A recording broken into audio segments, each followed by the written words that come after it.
kulanti wacan oo wanaagsan daawadayaal ku soo dhawaada janaalka Barka 252 intaan barnaamijka u gudagelin hadaa janaalka Barka 252 ku cusub tahay subscribe saar si ay ku soo gaaraan muuqaaladina soo socda muuqaalkan share dheh maasinidin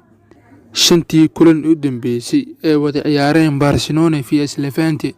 waxaa badis badan kooxda Barcelona tiro 3 jeer ka badisay kooxda Levante halka kooxda Levante 2 jeer ka badisay kooxda Catalonia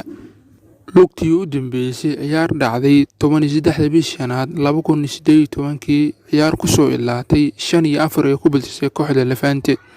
waa markii Barcelona laga jabiyay biitinka Horyaalka La Liga shaki Levante waxa caawa kulanka caawa ka sheegi doono Robert iyo Tano dhanka Barcelona waxa shaki la gelinayaa dhaawacyo ku sheegi doonaan Umtiti iyo Sergio Roberto ogeysiis ciyaarta caawa kulanka Levante vs Barcelona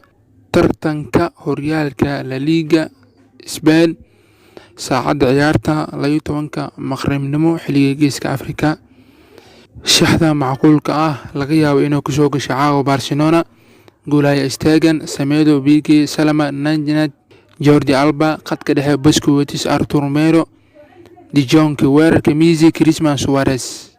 aragtidaada hal iyo laba ka soo dheh kulanka caawa Barcelona vs Levante janaalka Barka 252 fadlan rukuma janaalka hadaa ku cusub tahay